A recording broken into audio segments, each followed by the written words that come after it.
본문으로 이제 가겠습니다. 창세기 2장 7절. 여호와 하나님이 땅의 흙으로 사람을 지으시고 생기를 그 코에 불어넣으시니 사람이 생명이 되니라. 예, 사람이 생명이 되니라. 요 구절을 가지고 오늘 이제 강론을 하겠습니다. 오늘 사실은 제목은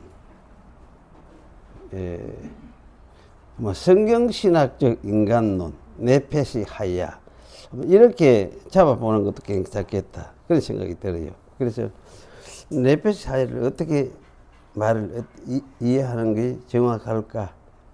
이래 해야 성경의 다양한 세인 용어들도 좀 더 정확하게 연결해서 이해할 수 있겠다 그런 생각이 들어져서 그 네페시 하야 이 관점을 좀 달아보려고 합니다.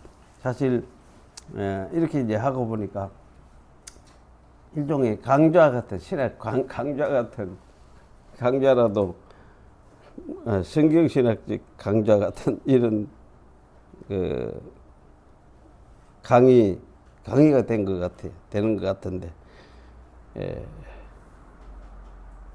그 일반 교회에서는 하기는 좀 힘들겠다 싶기도 하고 우리 교회니까 또 이렇게 할 수도 있겠다 싶기도 하고 사실 저는 이제 옛날부터 이런 강의도 할 수 있는 교회 그래도 가끔이라도 이렇게 이런 강의도 할 수 있는 교회가 또 필요하구나 또 이렇게도 할 수 있어야 된다 좀 이런 생각을 했었어요. 했는데 요즘엔 하나님께서 이제 네, 아마 마지막 말년이 다가오는 이런 시대에 또 이런 일을 하도록 만든 것 같기도 하다 싶기도 하고 이때 또 설교가 사실 이런 측면에서 또 해오기도 하고 그랬습니다. 그런데 오늘 이분을 달아보겠습니다.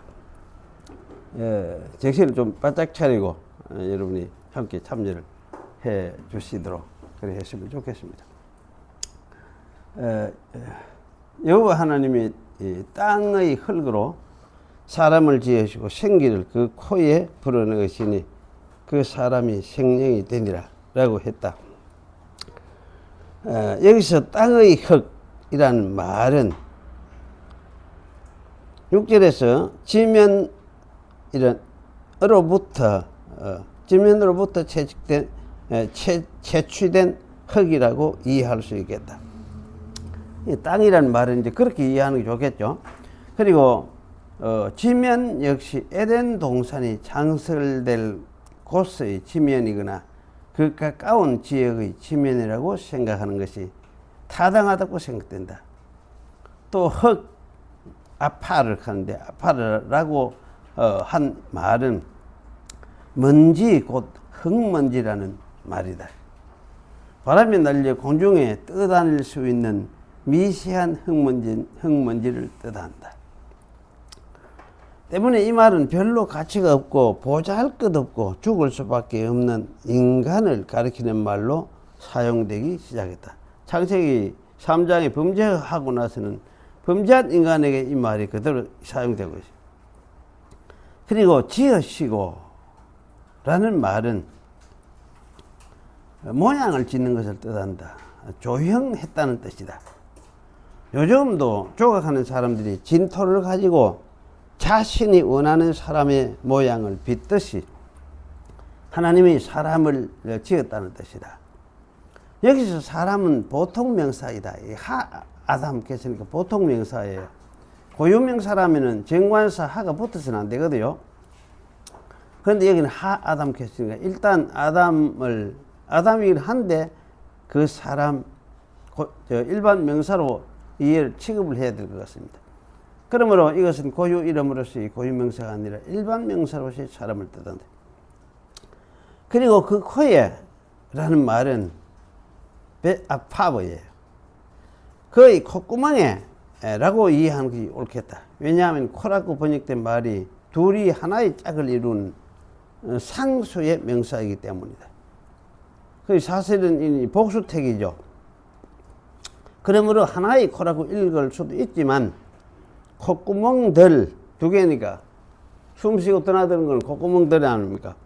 혹은 두 콧구멍이라고 이해하는 것이 나을 것 같다. 생기, 이게 이제 네페시 하임, 이거는 니스마트 하임입니다. 생기할 때는 니스마트 하임. 이라는 말은 생명의 숨 혹은 호흡 혹은 생명의 기운이라고 읽을 수 있겠다.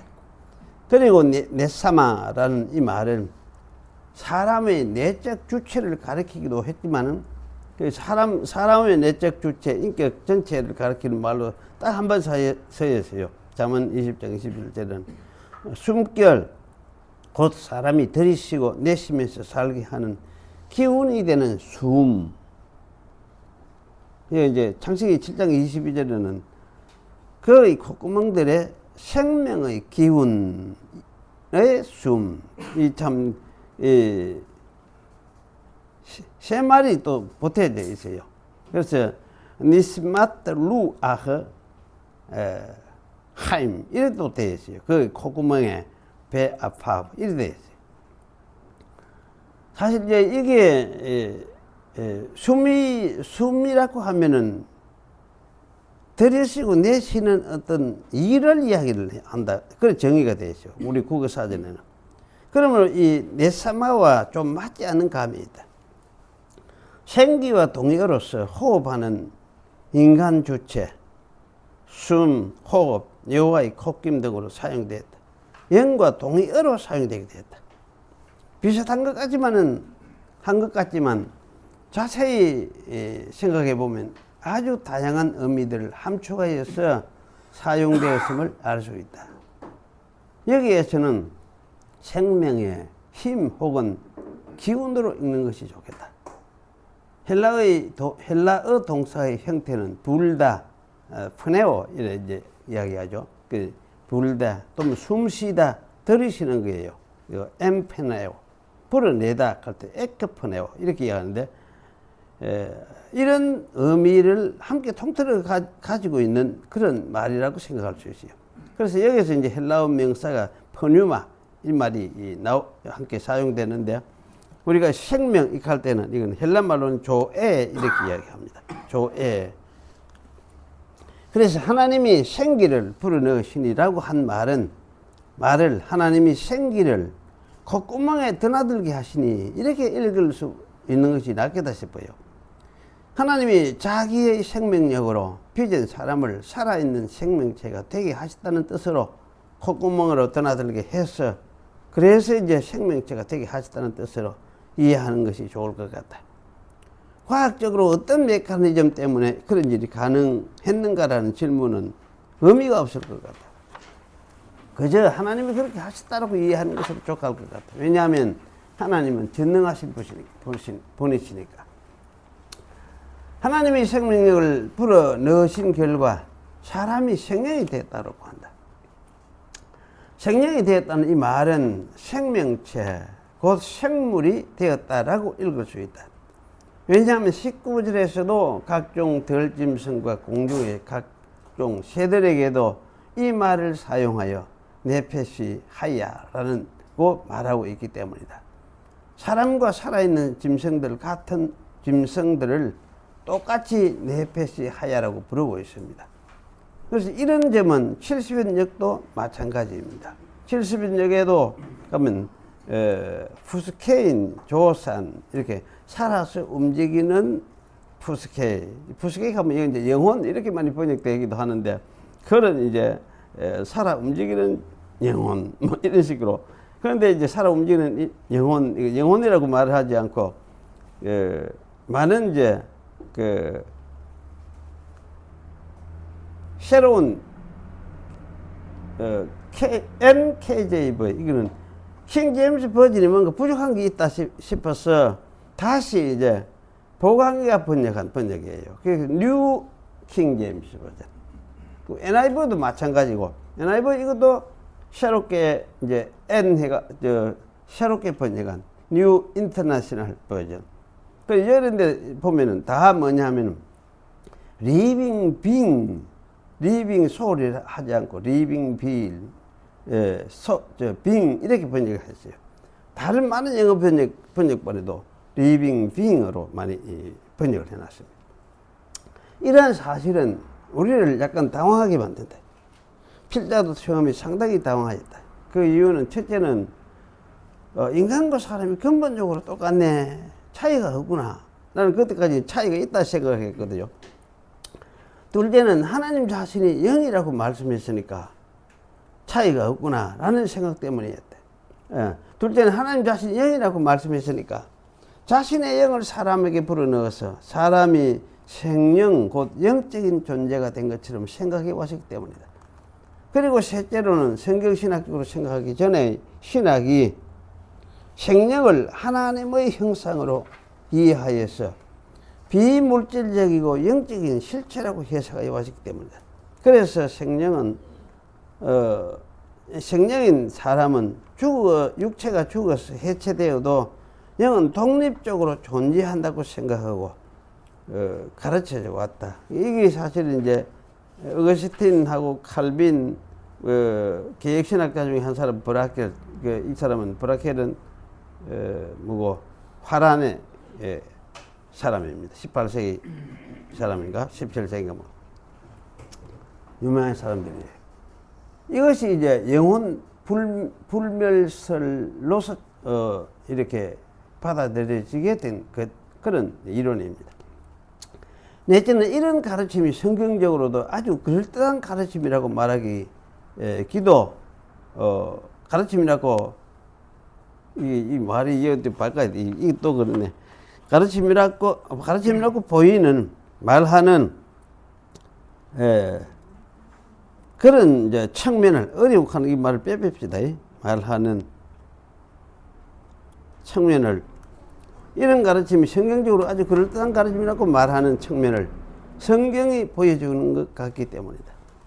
예를 들면 누가복음 16장 부자와 나사로 비유해서 죽은 나사로가 아브라함의 품에 안긴 것, 마태복음 20장 28절은 몸은 죽여도 영혼은 능히 죽이지 못하는 자들을 두려워하지 말고 라고 했고, 누가복음 23장 43절은 강도에게 오늘 네가 나와 함께 나오니 있으리라 하겠고, 예수님 자신도 십자가에서 문명하실 때 내 영을 아버지 손에 부탁하였나이다 라고 했으며, 사도 바울은 우리가 담대히 원하는 바는 차라리 몸을 떠나 주와 함께 있는 것이라 라고 했고, 나라는 주체를 이야기를 하죠. 몸을 떠나면 나라는 주체, 그걸 분명히 이야기를 하고 있죠. 차라리 세상을 떠나서 그리스도와 함께 있는 것이 훨씬 더 좋은 일이다, 이렇게 말을 하게 되었습니다. 그래서 죽은 후에 주와 함께 있는 상태가 이 세상에서 육신을 가지고 있는 상태보다 훨씬 더 좋은 것이 분명하며, 그 반대의 경우 더욱 무서운 고통 중에 있다는 것 또한 분명하다. 이 상태를 낙원이라고 표현하기도 했고 지옥이라고도 한 것으로 생각한다. 이 반대의 상태가 이제 지옥이죠. 이것도 곤쳐야 되겠네. 그리고 이런 사람의 인격적인 주체를 성경은 영이라고 했고 일반적으로 영혼이라고 일반적으로는 말해지고 있죠. 그래서 이런 사람들은 인간의 육체와 인간의 내적인 주체인 영 혹은 영혼이 아주 독립적으로 나누어져 있는 것처럼 인식되도록 하는 가르침이라고 여겨진다. 하지만 이러한 고통과 즐거움에 참여하는 사람의 인격적인 주체가 사후에는 어떤 모양으로 그러한 상태에서 존재하는 것인지를 성경이 정확하게 말하지는 않는다고 말하기도 한 것을 볼 수가 있다. 이런 이야기 속에는 어쨌든 이런 경우에도 하나님이 이 사람들의 육체도 내버리지 않고 있다는 것이, 버렸다는 게 아니고 그 육체도 하나님 자기 안에 관리 속에 있다는 거 우리 하나 기억을 하고 지나갑시다. 그런데 위에서 제시된 다양한 용례들은 사람과 동물을 똑같이 네페시 하야라고 말한 것과는 성격상 별개의 문제라는 생각을 가지게 한다. 사람에게나 동물에게나 하나님이 영을 주신 것이 사실이다. 왜냐하면 인생들의 영은 여기도 루아흐예요.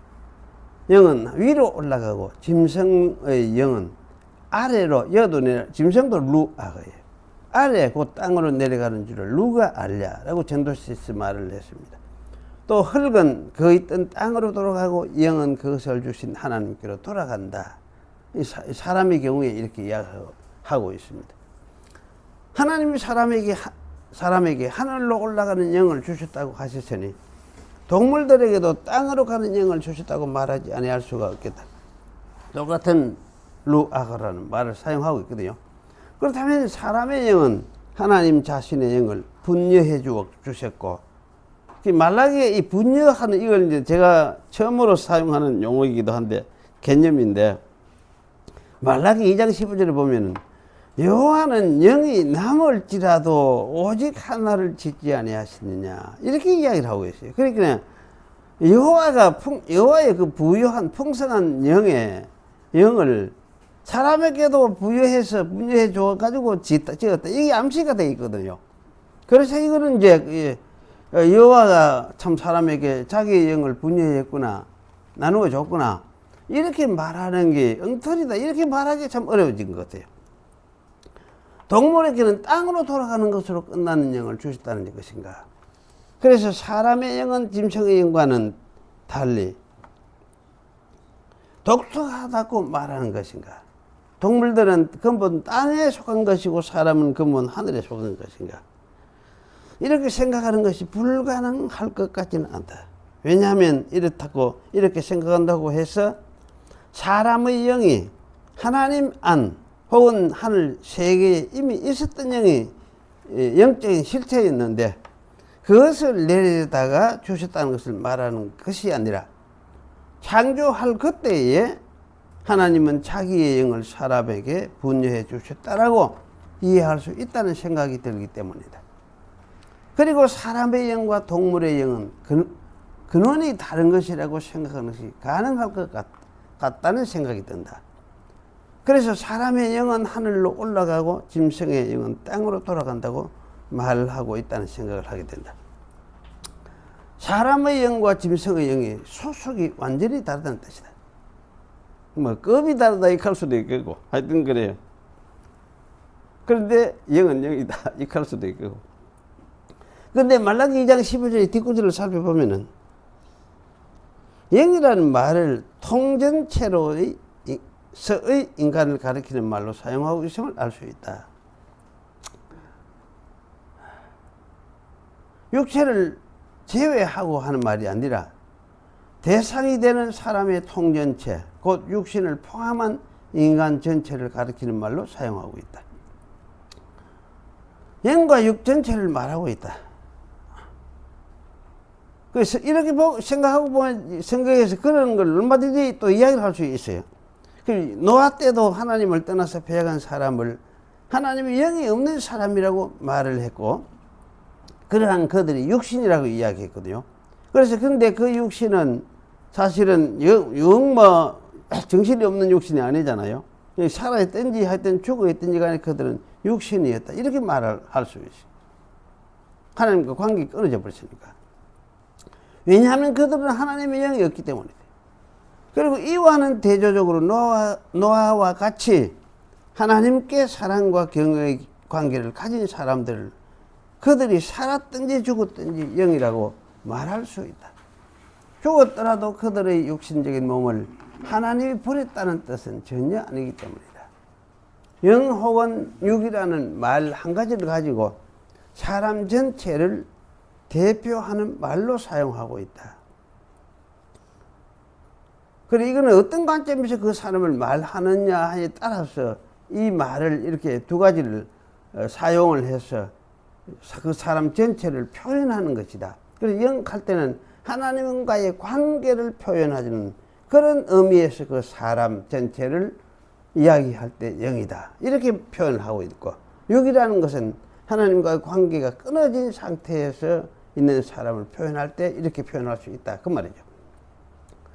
그리고 신약에서도 같은 관점에서 하나님과 사람의 관계를 가진 사람을 영이라고 말하는 한편, 하나님을 떠난 사람들을 육이라고 말하고 있다. 요한복음 3장에 보면 그렇게 이야기하고 있어요. 그 중생 이렇게 이야기하는데, 중생 가는 게 중생이 사실 별거 아니거든. 예수 믿어서 하나님의 백성으로 살게 된 그게 중생이에요. 그 중생, 그럼 옛날에 조직신앙 할 때 그렇습니다. 어떻게 중생하느냐? 자기도 모르는데, 그럼 속에 하나님 말씀이 신겨져가지고, 신겨지면 자동적, 자연히 나중에 이제 발화해가, 그 나무, 자라가, 거기서 이제 잎이 나고, 자라듯이, 그렇게 되는 것을 중생이다. 이렇게만 생각을 했어요. 사실 그런데, 예수를 믿었어.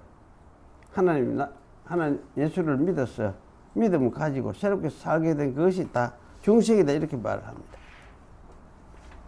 이런 게 로마서도 이렇게 이야기를 하고 있고. 그리고 죽어있는 아브라함과 이삭과 야곱을 죽은 자들이 아니라 부활하여 살아있는 자들이라고 말하고 있다. 이들의 육신을 하나님이 전혀 배제하신다는 뜻은 전혀 아니다. 그들의 육신도 어쨌든지 하나님 안에 있다는 뜻을 함축하고 있는 것 같아. 그리고 신자가 죽으면 살아있으나 죽으시나 그들도 신자의 육신도 하나님의 관리 속에 있다는 뜻이에요. 이런 뜻으로 이제 이야기를 하고 있어요. 이런 관점에서 보면 하나님과 바른 관계를 가진 사람들은 하나님의 영을 가진 사람들, 곧 영이라고 말을 할 수가 있습니다. 반면 하나님과 관계가 깨어진 사람들은 곧 육이다라고 말을 할 수 있습니다. 그리고 육인 사람들은 살아있거나 죽었거나 지옥의 상태에 있는 사람들이라고 이해할 수가 있습니다. 하나님의 영과 단절된 상태가 곧 지옥이라고 말할 수 있기 때문입니다. 그래서 사실 이거는 우리가 지옥, 해옥하면 딱 문자적으로 땅 밑에 어디 지옥 이렇게만 생각하대서 구약에는 그렇게 표현만 했지만은 그렇게만 이해할 것이 아니고 그건 근본적으로 뭘 이야기하느냐 할 때는 하나님의 영과 단절된 상태, 그런 상태가 지옥이다. 관계가 끊어진 상태가 지옥이다. 이렇게 말을 할 수가 있다는 생각을 할 필요가 있습니다. 따라서 영과 육이라는 말은 하나님과의 관계를 나타내는 말이라고 이해하는 것이 타당하다. 신자는 이 관계를 가진 자로서 땅에 살아있든지 땅을 떠난 상태에 있든지 간에 하나님 앞에서 살아있는 영이다. 그렇지 않은 사람들은 육으로서 고통 속에 있다. 그러므로 영이라는 말은 하나님과 바른 관계를 가지고 있는 그 사람의 인격적 존재 전체를 표현하는 말로 이해할 필요가 있다. 요한복음 3장에 분명히 이야기를 하고 있어요. 그 니고데모에게 이야기하면서 중생해야 된다 이야기하면서, 그래 중생하면 네가 바로 영이다 이렇게 이야기를 하거든. 중생하면 네가 영이다 이렇게 이야기해요. 영은 하나님의 앞에 존재하는 신자의 인격 전체를 대표하는 표현이다. 위에서 제시된 성경 구절들도 이런 범주에서 이해해야 할 구절들이라고 생각된다. 아까 아브라함의 품에 있는 나사로로부터 예수님 십자가에 달리실 때, 운명하실 때 예수님 죽은 거짓 나사로 영과 육체를 지옥에 멸한다 하는 이런 말씀들 속에 이것들이 모두가 사실은 이런 관점에서 함께 생각해 통전적 인간으로 이라는 관점에서 이해할 필요가 있는 말씀들입니다. 그래서 이와 이제 대조되는 육이라는 말씀도 마찬가지다. 따라서 우리는 영혼과 영 혹은 이제 우리 영혼이라기도 하는데 영과 육을 이분법으로 나누어 생각하는 것을 주의할 필요가 있다. 이 영은, 즉 영은 하늘 저 세계에서 하나님 안에 이데아로 있다가 하나님 안에 어떤 관념으로 있었다. 하나님 안에 그래 영혼이 있었다 이 말이 똑같거든. 자꾸 이렇게 미피하게 해서 또 끌고 가는 사람들이 있었어요.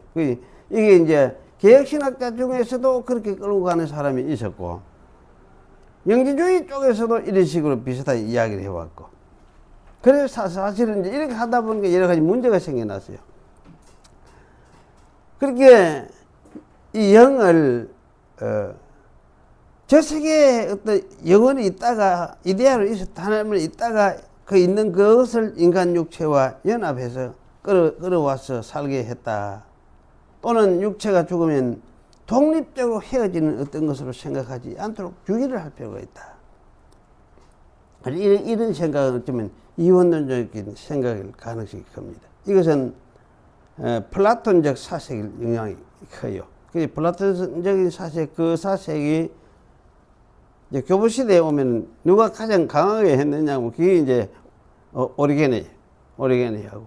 근데 오리게네 그 생각도 사실은 이제 어거스틴이 있고, 어거스틴이 내 생각을 칼빈도 받고, 예, 받고. 이런 식의 이제 전달이 되었다. 이렇게 말을 할 수가 있을 것 같아요. 따라서 성경적인 가르침이라고 말하기에는 알맞지 않는 것 같아요. 그리고 육신을 배제시킨 채 인간의 영 혹은 영혼을 말하는 것 역시 주의할 필요가 있다. 왜냐하면 하나님과의 관계를 가진 인간 인격 전체가 곧 영 혹은 영혼이기 때문이다. 일반적으로 말해서 영혼이라 이렇게 이야기할 수 있겠죠. 하나님은 이런 인간으로 창조하셨고 또 이런 인간을 받으셔서 자기 백성이라고 인정하신다. 이런 하나님의 백성이 보편적인 교회를 이루며 산자들이라고 말하는 것으로 생각된다. 그리고 이런 사람들이 세상을 떠났을 때 예수 안에서 자는 자들이라고 표현되기도 했다. 물론 나사렛에서는 낙원에 가가지고 낙원의 즐거움을 누리는 거로 이야기를 하잖아요. 그런데 사도 바울은 예수 안에서 자는 자들이라는 표현을 많이 하고 있어요. 여러 군데 하고 있어요. 그러니까 자는 자들은 예수 안에서 믿고 죽은 사람이라는 이야기를 하잖아요. 그럼 자는 거하고 진짜 낙원에 가가지고 즐거워하는 거하고 이 너무나 큰 차이죠. 그런데도 하나라면 그게 하나의 표현들이란 말이죠. 따라서 창세전에 예정하신 것은 이런 사람들 곧 교회를 의미한다고 이해된다. 이상의 빛으로 생각할 때 결국 창세기 2장 7절의 네페시 하야는 다른 동물들과 같은 생명체 곧 생물이라고 이해하는 것이 옳은 것 같다. 그리고 위에서 논한 바 믿음을 가진 사람을 영이라고 말한 것은 하나님과 사랑의 관계를 가지고 하나님 앞에서 존재하는 주체적인 인간의 인격체 전체를 가리키는 것으로 이해하는 것이 옳겠다. 또 하나님과 사랑의 관계를 가지고 하나님 앞에서 존재하는 영이 아닌 인간은 네페시 하야라고 말을 할 수 있어요. 하지만은 영이라고는 말할 수 없다고 하겠다. 하나님의 영이 없는 인간은 그저 생물로서 인간일 뿐이라고 말할 수 있다. 이런 견지에서 볼 때 창세 이후로 인간은 영 혹은 영적인 인간과 그리고 생물로서의 인간으로 구분된다고 말할 수 있겠다. 그리고 하나님의 영과 하나님을 사랑하는 자인 영으로서의 인간은 본질적으로 구별된다고 말할 수가 있겠다. 하나님은 창조주로서 영원히 자존하시는 그야말로 크고 순수한 영이신데 반해 클 수밖에 없죠. 하나님은 스스로 자존함, 스스로 계셨던 영원히 계셨던 분이니까. 그래서 사실은 이제 크고 그분은 순수한 영이시다 이렇게 말을 할 수밖에 없어요. 영으로서의 인간은 그분을 반영하는 하나님의 형상으로서 기능하도록 하나님이 자기의 영을 주셔서 창조하셨다고 말할 수 있겠다. 기능이죠. 이런 기능을 가진 인간이 만물의 영장이다. 이런 영인 존재로서의 인간은 하나님께 신뢰를 두고 그의 부름에 기쁘게 응답하고 교통하고 통치에 참여하게 된 인간이다. 하나님은 창조하실 때 이런 인간으로 자기 앞에 서도록 하실 의도를 가지시고 인간을 자기 담게 창조하실 것으로 이해할 수 있겠다. 이런 인간이 영으로서의 인간이다. 이에 대조되는 네페시 하야는 이런 의도를 고려하기 이전에, 이 말이 중요합니다. 이런 의도를 고려하기 이전에 순수하게 생물로서의 인간을 가리킨다고 말할 수가 있겠다. 그렇다면 사람의 영과 짐승의 영이 차이가 있는 것일까? 차이가 있다고 말하는 것이 당연할 것 같다. 사람의 영은 위로 하늘, 즉 하나님께로 가고 짐승의 영은 땅으로 가도록 창조하셨다고 성경이 말하기 때문에 처음부터 용도가 다르게 창조하셨다고 이해하는 것은 그렇게 어렵지 않다는 생각이 든다. 사람의 영은 하나님과 관계를 가지도록 창조하셨고 짐승의 영은 땅과 관계를 가지도록 창조하셨다고 이해하는 것이 별로 문제될 것이 없다고 생각된다.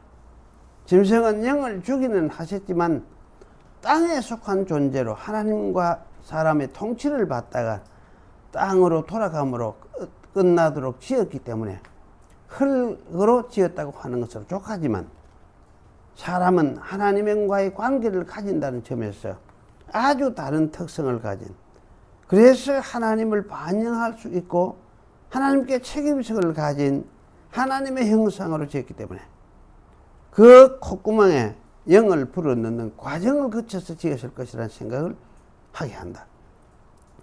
창세기 1장 26절 27절도 이런 의미를 보충해 주고 있는 것 같아요.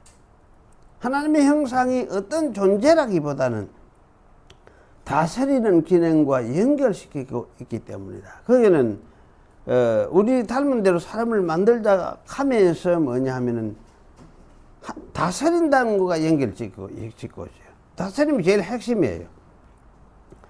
그래서 사실은 이제 이 다스린다는 이것이 뭐가 존재가 특별히 여기는 존재가 있어서 이런 기능을 한다기보다는 하나님이 그 사람에게, 생물인 사람에게 이런 기능을 부여를 해서 그 기능을 받도록 행사할 수 있도록 그렇게 하나님이 지었다.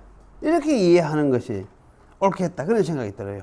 오늘 아침에 제가 머리를 감다가 갑자기 생각난 번쩍 머리에 들어오는 게 뭔가 하면 그 물바가지 가지고 이제 물을 떠다가 여러분 물바가지는 물을 퍼기에 아주 좋게 만들어져 있잖아. 작게 크게 알맞게. 그런데 물바가지 내버리고 세수 떼어 가지고 물을 퍼려고 해보니까 한 손으로 터지지를 않는 거라. 아, 이게 기능이라는 것은 바로 이런 것이다. 어디에 쓰느냐 용도를 맞추어서 거기 알맞게 서이도록 그렇게 만드는 거. 그래서 인간은 하나님의 통치에 참여하도록 알맞게 만든 그런 생물이고, 짐승은 그렇지 않고 인간의 통치를 받고 그러다가 세상에서 죽으면 끝나는 그런 용도로 만든 것이 생물이 짐승이고, 그렇게 이제 이해하는 것이 참 좋겠다. 이런 생각이 들어졌어요. 그래서 인간을 우리가 생각할 때는 통전체 인간으로서 하나님의 다스림에 참여하도록 말하고 있는 인간, 이런 인간을 사실은 영이다. 이렇게 말을 하는 것이 옳겠고, 그 짐승은 그저 생물로서 살다가 그 인간의 다스림을 받고 하면서 생물로서 살다가 죽으면 사실은 흙으로 돌아가는, 왜 흙에서 나왔으니까. 그런데 인간은 하나님이 책임지어서 자기의 책임을 대신하도록 그런 영으로서 만들었어. 그래서 세상에 살다가 죽으면은 하나님 앞에서 끝까지 책임을 가지고 있는 그런 영으로서 사람을 지었겠다. 이렇게 아마 구분하는 것이 그것이 더 낫겠다는 생각이 들어요. 그래서 이제 이 네페시아라는 이것은 무엇이냐 할 때에 하나님과 관계 짓기 전에 생물로서 인간을 표현하는 용어다. 이렇게 아마 정리를 하는 것이 옳겠다. 이런 생각이 들어집니다. 그래서 이것이 아마 이런 이제 성경 신학 인간론을 제시해주는 책이 있기는 있어요. 이제 그 독일의 한스 발프라는 사람이 발프 한스가 이름도 오래되고 기억이 잘 안 나네. 어떡한데 그 책에 보면은 요와 비슷한 그 성경에 나오는 전부 이 영이라는 영과 육체하는 이 영혼 뭐 다양하게 이걸 해가 그것이 어떻게 생겼든지 다양하게 구약 신학의 인간학이든지 그 다양하게 분석을 해가지고 정리를 해놓은 책이 많은 또 책이 있어요.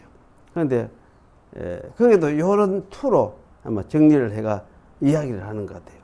그래서 저는 이제 성경적으로 이걸 정리를 하다 보니까 아마 이렇게 정리하는 것이 옳겠다. 아마 그런 생각이 들었습니다. 그래서 이게 한번 여러분이 잘 생각을 하고 해보시고 읽어보시고 또 되새겨 보시고 그렇게 해보시기 바래요. 쉽게 잘 이해가 되는 건 아닌데 근데 살면서 또 생각하고 하다가 보면은 또 이해가 되기도 하고 더 이제 우리 이해 폭이 넓어지기도 하고 교정도 되기도 하고 이렇게 돼 가게 돼 있습니다. 그래서 여러분 한번 잘 다시 되새겨 보시기를 바랍니다. 기도하겠습니다. 하나님 아버지 감사합니다. 오늘 또 하나님께서 성경을 통해서 우리 인간이 무엇인가를 말씀하시는 그 말씀을 함께 상고했습니다. 복잡하고 이해하기도 힘든 것 같은 그런 내용이지만 오늘 저희들이 함께 정리를 해보았사오니 또 이 정리가 저희들로 하여금 더 하나님의 진리를 잘 깨닫고 이해하는 그런 풍성한 자리에서 부유함을 누릴 수 있고 또 그로 인해서 감사할 수 있는 그런 자리에 이르도록 하나님께서 선하게 저희를 인도하여 주시옵소서. 예수님의 이름으로 기도하옵나이다. 아멘.